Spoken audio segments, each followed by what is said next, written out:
the tunnels have been a pretty recent project, because I have this section that goes behind my workbench, and I could Scenic it, but it wouldn't make a lot of sense. So I ended up decided I was going to make a tunnel, and then put some rocks and stuff, so it'll actually cover all this, so it'll kind of look like a mountain. And these are loosely based off of the Moffat tunnel entrances. That's where I got my inspiration from, and then I just designed it real quick, and this is all built out of MDF, laser engraved, laser cut, and then these are acrylic strips. I just added just because Moffat kind of has something similar.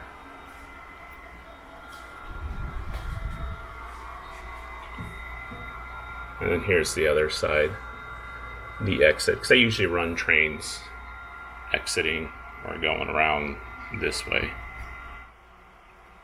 This is a Walther's engine facility. Then I added a bunch of details and stuff on, and this is on the back of my service yard, which is based off the Dolores down in UP down in Southern Colorado, or Southern California.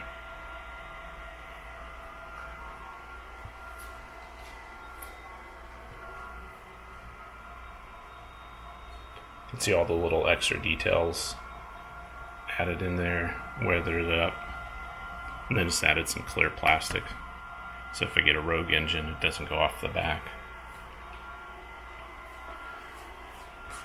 And just been printing random stuff.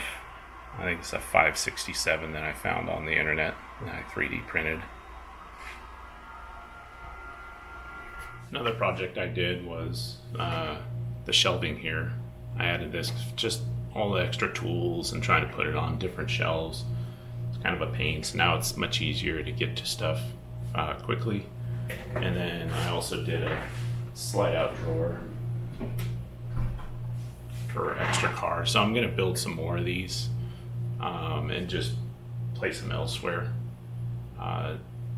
Works really well. And then I have my other storage, you can see, of the models that I haven't pulled out yet. There's a lot of Sn3 in there, and still some HO3 stuff. Still have to sell. That's on the list to do. Another project I got done was, because I built the entire loop around the for the Sn3, so I made the lift out. I made these signs that are out of piano wire, and they're retractable, and there's actually magnets underneath that they go onto. These are actually soldered brass, so they're real strong, just in case they get a hit. And then, because I use window sashes under to be able to lock it into place. And then I just built these shelves, so when you store it, it locks in, it won't fall off. Because before I had them on a horizontal mount on the wall. It works good, but this works a lot better. It keeps them completely out of the way. The next thing I've spent a bunch of time working on, wasn't planning on doing it, but this is a project that's been on my bucket list. On eBay right now, they have, these are Railmaster kits, and a seller's got them for like $220, which is a great deal. They're used kits, so like this one was missing the fuel tank and a couple other small parts, but it's not a big deal if you're into building stuff and scratch building. Like this one, this fuel tank was completely built out of brass, all soldered together. This is the DL 535. It used to be a White Pass engine, and then Durango and Silverton bought them a couple years back, and they've since been repainted, and now they're in, I think, is a kind of a terrible looking orange, and I think it's orange and gray, and I like this color scheme a lot better. They're actually, White Pass paints them like a dark green, but they fade over time, so this is the closest color I found to the faded. It's actually Glacier, I think Great Northern Glacier is the actual green color. And then the yellow was, it was a true color yellow. I don't remember the exact one. If anyone was actually interested, I could post it later. But these are pewter kits along with the number 111 behind it. Same, it's a Railmaster pewter. They're not hard, they're time consuming. This one was extra time consuming because usually, you know, you make something, you end up doing it 3 or 4 times. So I wasn't happy with the weathering on the other side. End up having to repaint it after it's been painted. It came out fine. I can still tell, but that's fine. So this one's got a Tsunami 2. It's got dual speakers. They're actually in the fuel tank down here because the bottom of the fuel tank is completely open. It's got the LED lights. I didn't put an LED in the red emergency light. I have on order the class lights that go in there. They're just kind of like these. They're just the jewels.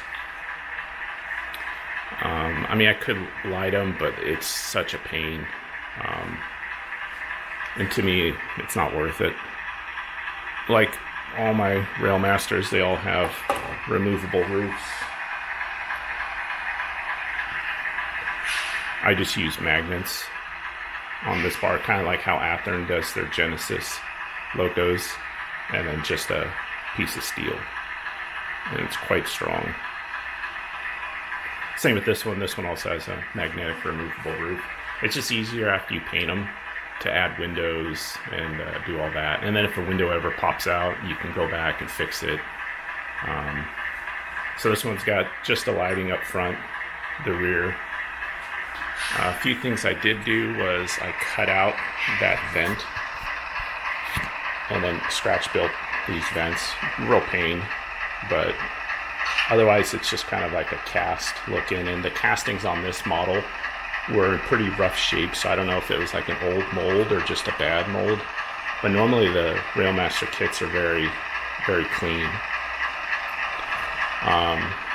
And then this one, they use their own proprietary chassis. It's a New Zealand built with like a CAN motor, but I add flywheels to them because they don't come with flywheels, just to help with the performance. And then all the weathering, like this is brass, like normally it's a cast piece that looks terrible. That's another piece I built. Same with the beacon. It doesn't light up, it's too small. The other thing I actually did do while I have it here, I actually found a model for a 251 6-cylinder on the interwebs and then modified it to fit in here. Because before it was just like a rough approximation of the motor. Now I have the actual motor. That took a lot of work because I had to lower this whole thing down in there, and then it interfered with the decoder and the keep alive, so I had to do a bunch of moving around, but completely worth it. It looks so much better with that. And that's how the prototype is. They just have an open bay, because normally it's covered with this here.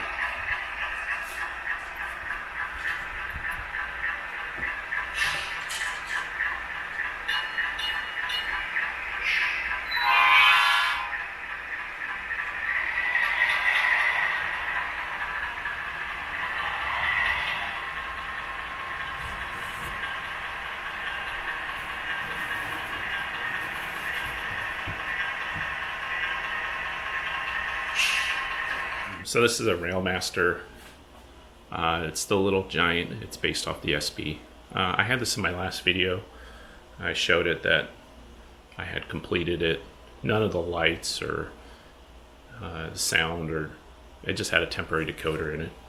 So now it's all done. It's got a Tsunami 2 along with a Keep Alive, and then LED lights front and rear.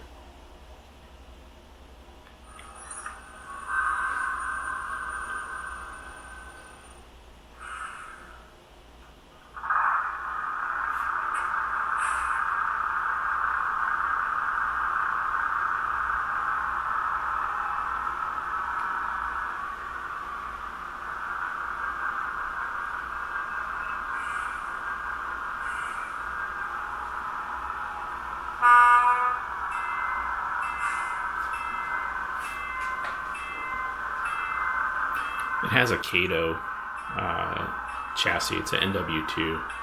So I mean, this thing just will crawl along at one speed step, no problem. Because the Kato drives are just so smooth. It's just an HO scale. The roof still is removable. There is a quasi interior. It just has a control stand. So you can see the control stand and stuff in there. And then that's where I had to put the Keep Alive. You can see the little green in the corner there. There's just no room in the chassis, because if you've ever dealt with these NW2 frames, it's like a cast zinc frame. So there's not a lot of room, and I had to cut a lot out of the frame to get this to sit right. But happy with the way this thing came out. It's another project I did. Actually, it's two of them right here. So I built the Gramps tank car. It's a PBL kit. They're actually pretty difficult. There's a lot of small pieces to fit and get the sit right. The other one is, this is a PBL. It's a hybrid brass. And I changed out the speaker in it. I went with a ESU. It's their combination, where it's got the sugar cube and then a bass, and it's all put into one box. And it actually sounds pretty good.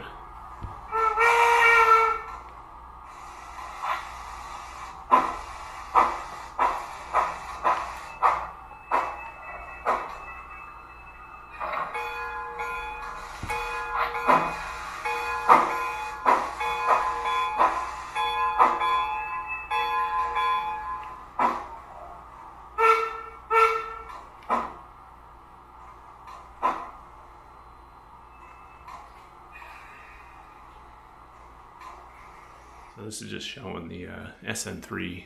The loop is completed. So the switch is just right in front of the building there.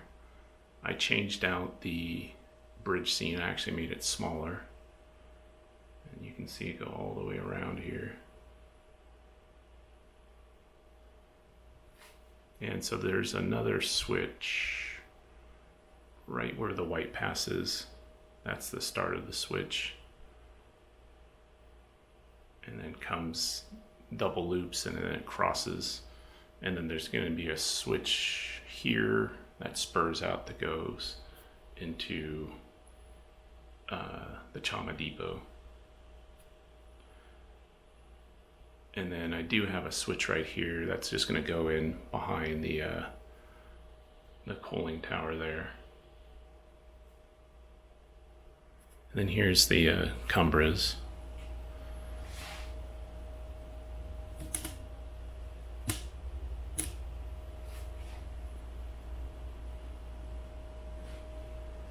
So this bridge was actually longer. It actually spanned this entire gap.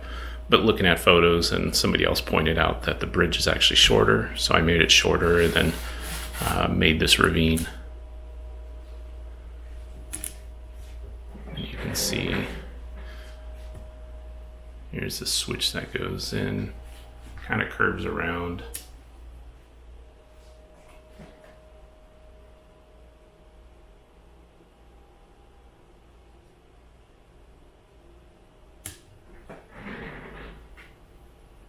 So one of the other projects, just clean everything up.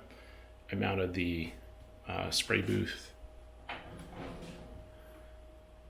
and then my dryer. It's an audiovisual cart that I found on Amazon. It's like $100. And then the outlet for here, I have that's hooked up. There's another fan that's also tied in with the laser cutter. And then that's my fume exhaust. It goes directly to the outside. You can see it over there. The other item I did was I mounted these cabinets, which were on rolling carts before, and then I mounted them to the wall. So this one has like a bunch of chemicals, like paint stuff, and then this one down here is all my scenery. And then I mounted my 3D printer and wash station over here completely out of the way. So those are just all the small little bits of projects I've been doing. Don't know, I'm probably going to do some more track for the Sn3. I'll finally get the track laid over in the Chama Depot. And then I may start in on the standard gauge and then start doing the mountain there. So those are kind of my upcoming projects. Other than that, not much else. See ya.